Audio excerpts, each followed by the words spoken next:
Fresh off another great day of playoff basketball, yesterday we had a best of both worlds situation. We got a brand new series starting off out east with the Pacers and the Cavaliers. And then after that, we had a Western Conference series wrapping up with a game 7 between the Golden State Warriors and Houston Rockets. Staying out east, right?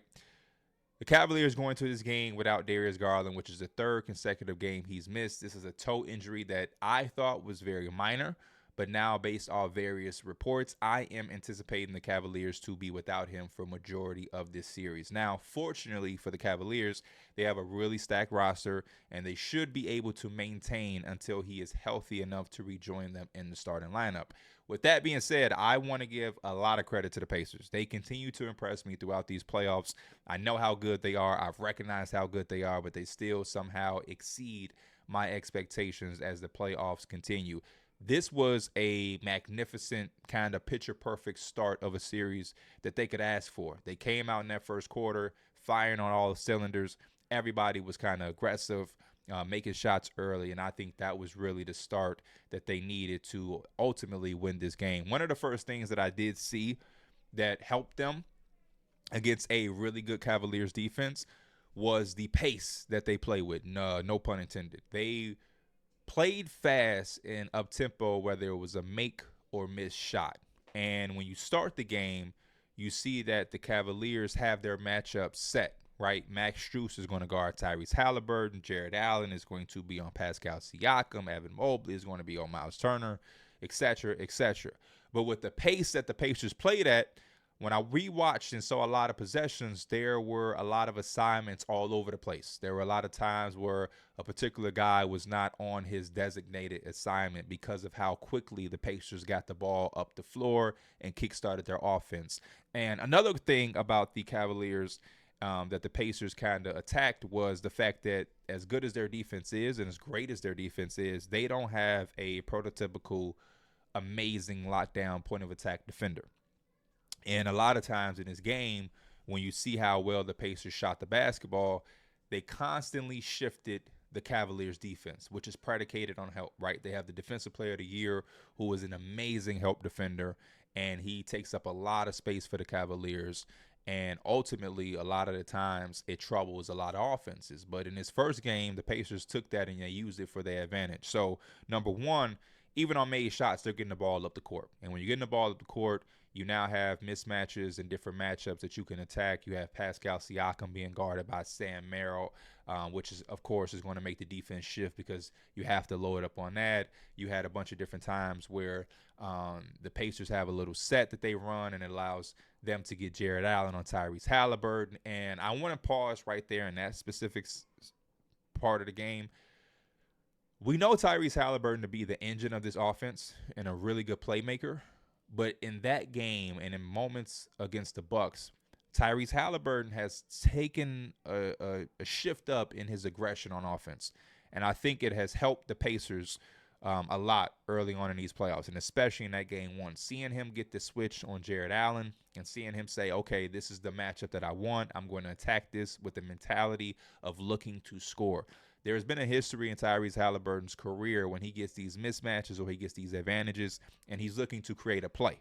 But yesterday, he was ultra aggressive. He had step back threes over Jared Allen. He had a step back mid range in that first quarter that I was like, whoa, okay, I ain't used to seeing that from you, Tyrese Halliburton. Down the stretch, he attacked the paint. Those high layups off the glass that these big, long defenders like Allen and Mobley can't reach and block. He was really aggressive, and I think that opened up so much more for everybody else. We know the type of passer he is, but when he's looking to score and he's putting pressure on defenses and they can't anticipate him kicking the ball out and they have to really guard him as a scorer, I think it makes him and the Pacers that much more harder to guard. One of the other things that I have to credit the Pacers with as a team is how free-flowing the ball moves. They move the basketball. They had 30 assists, I believe, and it reflects exactly how they played on offense. That ball swings, and when you talk about not having a point of attack defender to keep anybody out of the paint, so you're seeing Tyrese Halliburton get 2 feet in the paint. You're seeing Nembhard get 2 feet in the paint. Benedict Mathurin can blow by. McConnell can get by. Pascal can get by. And when you're constantly getting feet in the paint and you're playing against a team like the Cavaliers who are so eager to help, and that's the principle that they defend with, again, you're just constantly shifting the defense, and the ball is rotating, rotating, rotating, and now you have the helper helping the helper. But when you continually move the ball, somebody's going to be open. And the Pacers oftentimes found the open guy early and often. And once they got those shots going and flowing, even when the Cavaliers started to have better defensive possessions, because the Pacers already had their hot hand going, the good defensive possessions didn't matter. You got Nembhard hitting step back threes over guys. You got Tyrese Halliburton hitting shots. Pascal hit shots. Neesmith hit shots. Obi Toppin hit some shots. Miles Turner had the corner three before the end of the quarter. They were rocking and they were rolling. And then again, down the stretch, Tyrese Halliburton, as the best player on the team, he took on some defensive matchups and assignments, and he held his own. Down the stretch, he had some possessions where he was guarding Donovan Mitchell, which theoretically is kind of a matchup that you would think Mitchell and the Cavs would want. But no, Tyrese Halliburton moved his feet. He got multiple stops. He had another possession where he fingertipped or blocked Max Strus or Sam Merrills or somebody's three-point shot that was really, really big. And I felt like, again, that went into a picture-perfect night for the Pacers. They had an incredible start. They had an incredible finish. Those two middle quarters, you got to credit the Cavaliers. They fought and they chipped away at the lead. They regained the lead. Donovan Mitchell at some point realized that, hey, the shot isn't falling, but when I attack downhill, nobody on the Indiana Pacers can stop me. And they overwhelmingly scored a bunch of points in the paint, and he was virtually unstoppable when he went downhill. Yeah, you did have a lot of times where he settled, and you had some good looks that they just couldn't make. And you can't count on that again if you're the Pacers. Like, I would expect in game 2 a lot more of those three-point shots to fall. And I also saw a lot in the first half, I believe it was. There's a Ty Jerome, Max Strus screen that the Pacers had a hard time guarding, and it resulted in a lot of Max Strus open shots. Now, again, he didn't make nearly as many or make them pay as much as I think he will going forward in the series, especially in game 2 with the back against the wall mentality that the Cavaliers are going to come out and play with. So hopefully the Pacers get some of those things under wraps. But there were so many possessions where the Pacers were playing with its tempo, and you saw it kind of catch the Cavaliers off guard. Even down the stretch in the clutch, there's a possession where Tyrese Halliburton is bringing the ball up, and Donovan Mitchell is on, I want to say, Miles Turner. And you'll see DeAndre Hunter guarding Nembhard, and he's trying to switch with Donovan Mitchell. He's leaving Nembhard from the 3 to try to hurry up and quickly slide down to the bigger matchup so that Donovan Mitchell could come out to Nembhard. And it resulted in an open 3 for Nembhard, and you'll see the reaction of Donovan Mitchell saying, like, you didn't have to switch. Like, it's too late. It's too much going on. Don't give him a wide open 3 to try to – it's just not the time to do it. And I felt like that was like a consistent theme that was prevalent in some of these possessions when I watched back this game. I mean, to be able to hold the Cavaliers to 25, 26% three-point shooting and then to come out and make more than half your threes as the Pacers, that's just picture perfect. That's a picture perfect game. 70 points in the paint for the Cleveland Cavaliers. You had 29 bench points to 34. Both benches came out and did their thing. And then ultimately, again, they were able to stop them when it mattered. 22 fourth quarter points to have the lowest scoring quarter be the fourth quarter was big time for the Pacers. And you saw Donovan Mitchell was extremely gassed. Donovan Mitchell had a lot he had to shoulder in this game because they weren't able to make a lot of the perimeter shots. They weren't able to take advantage of the offensive rebounding battle that they won. And they weren't able to, I feel like, score enough off the turnovers, right? Like, Indiana had 16 turnovers, but I wanted to see the Cavaliers make them pay a little bit more throughout the consistent part of the game. Now, in the second and third quarter, they definitely were going, and like I said, Donovan Mitchell was getting downhill. They were starting to make a couple of three-point shots, but I wanted to see them generate a little bit more points in the fast break off of some of those turnovers. So, again, game 2, I expect the Cavaliers to come out a lot more better as far as perimeter shooting. I think defensively, they're going to be a lot more aggressive. And I think the communication will be a lot better. Again, I watched a lot of these possessions. I watched every single three-point shot that the Pacers made, all 19 threes. And don't get me wrong, they hit some tough shots, but there are also a lot of possessions where there was just a miscommunication that you're not used to seeing from the Cavaliers. There was a set, I think the first 3-point shot of the game was a Pascal Siakam three off of a double screen that the Pacers did. And it was just different things like that. I think Obi Toppin came off the bench and created some 3-point shots with some cutting. Benedict Mathurin cutting, which is ironic because I remember early in the season, Kenny Atkinson talking about how essential and big cutting plays into spacing, and to see the Pacers use some of that to their advantage was good. Now, again, Benedict Mathurin hit some tough shots. I've seen Nembhard hit some tough shots. Tyrese Halliburton had some tough shots. But they generated a lot of good 3-point shots. They really did, and a lot of it came, again, off of the miscommunication. This is still a series that's winnable for the Cavaliers, but you have to, again, tip your hat off to the Pacers for positioning themselves to play with house money, to be going into game 2 with all the pressure on the favorable team, the Cavaliers. I think allows you to go out swinging. Like, if I'm the Pacers, game 2, I'm kind of not giving a fuck. I'm letting the threes fly again. I'm playing fast again. I'm playing free because the pressure is on them to win. The pressure is on them to win. And again, I'm looking for Tyrese Halliburton to have and maintain that same aggression offensively when he's getting certain switches and certain matchups going his way. Ultimately, I think this is going to be a really good series. I had the Cavs in 6. Pacers already got 1. They say a series doesn't start until a team wins on the road. We got it in game 1. So shout out to the Pacers. But this is going to be a lot better of a series than I think a lot of people was giving credit to. I saw a lot of picks saying Cavs in 5. And I think a lot of people thought that, hey, the Pacers are good enough to steal one game at home, but they just showed that they're able to win on the road as well. So this is a series that I'm going to be glued to my seat for the rest of the series, because this is some good basketball that's on the way. Switching sides, going out west to speak on the game 7 between the Warriors and the Houston Rockets. I will say this is 2 game 7s now, both out west, where I think you were able to see the experience and championship DNA come to play. These are terms and different things that you hear all the time, championship DNA and experience. And sometimes these terms can be overly used and, kind of used too much, right? In my opinion, like experience we talked about a lot when there's young, good teams. Like, oh, man, they haven't done anything. But it's like, it's basketball, right? But like in these situations, I think a lot of that showed. The Warriors have been here before. They're so poised. They don't get rattled. And they trust themselves and what they do. They trust their personnel. And I think it showed in a game 7 like this versus a team who hasn't been here before, who is led by younger players, and who at certain times were just a little bit too eager and just kind of folded, I feel like. And a couple of things I'll start with is, number one, Buddy Hield. The Rockets had an incredible year.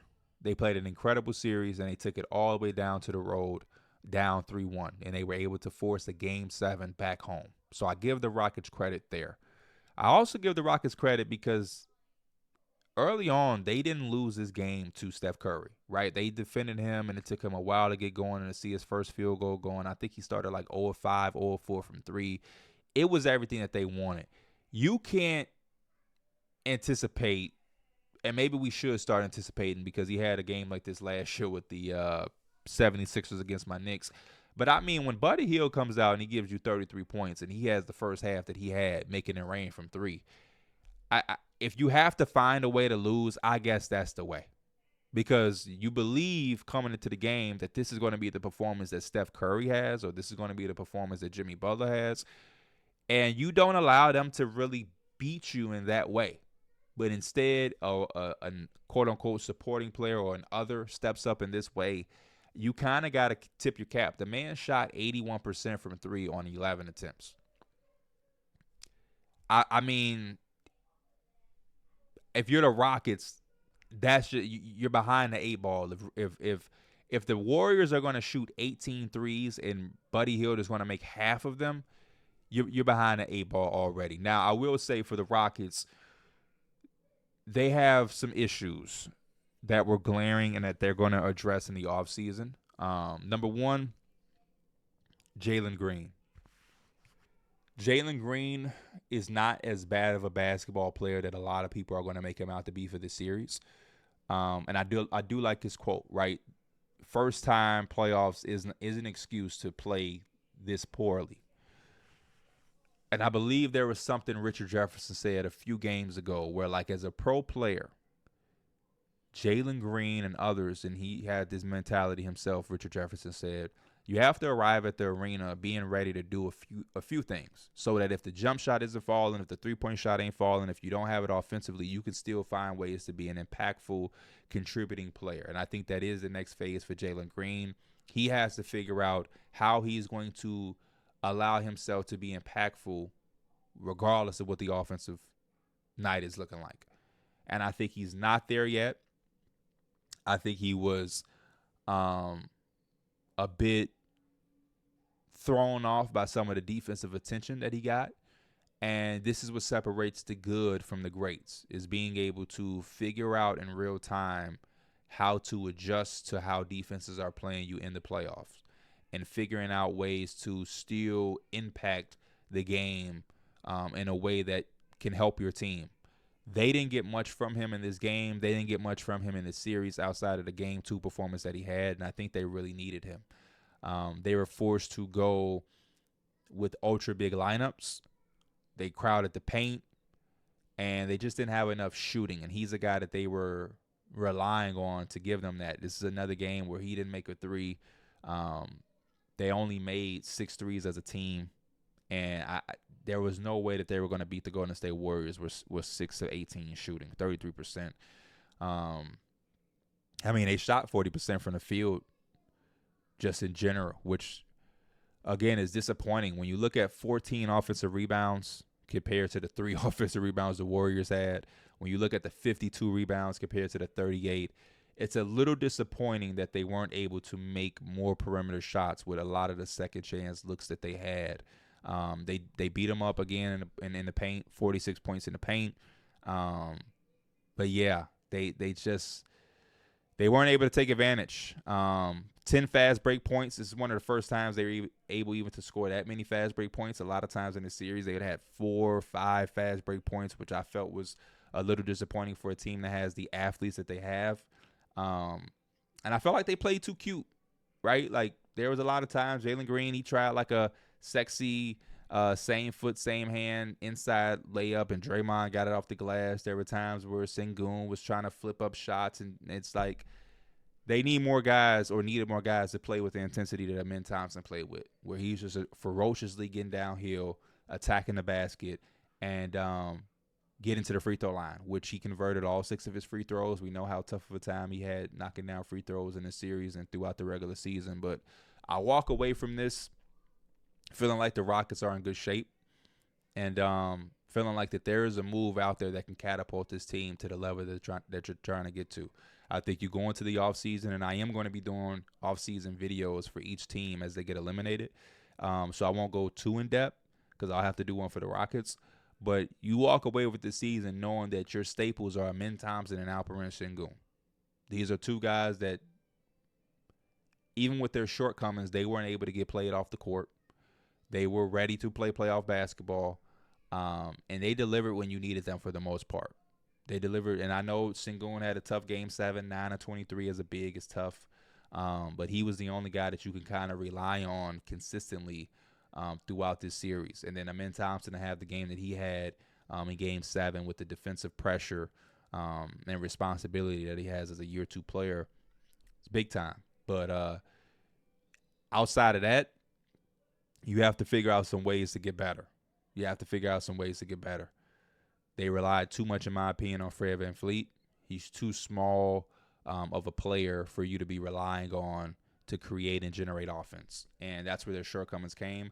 I hope that there's a world that they can get Kevin Durant. I really do think Kevin Durant will give them some consistency in the half-court offense, give them a go-to guy, give them a perimeter threat that you have to respect at all times. He's a mid-range guy. He could play off of people. He could play with the ball. He would be a really good player to mesh with them. And I think having the athletes like Amin Thompson, having a post presence in Sengun will even create folds for Kevin Durant to play off of. And, it would only help him as an offensive player. So we'll see what the next step is for them. But, yeah, I just feel like the championship DNA showed the Warriors never got rattled. Even in times where they couldn't get baskets, they got timely stops. They communicated well, and they trusted what they do. Steph Curry didn't get rattled by his shot not going early.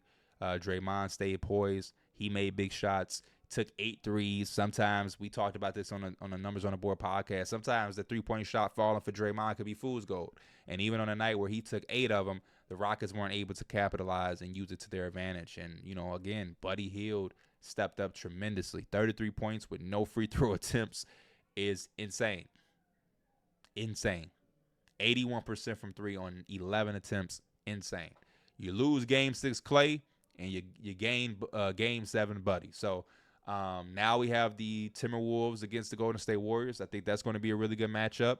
And the Rockets are able to go into the offseason and figure out a way to get better. But I do think that they ultimately had a really good, successful season.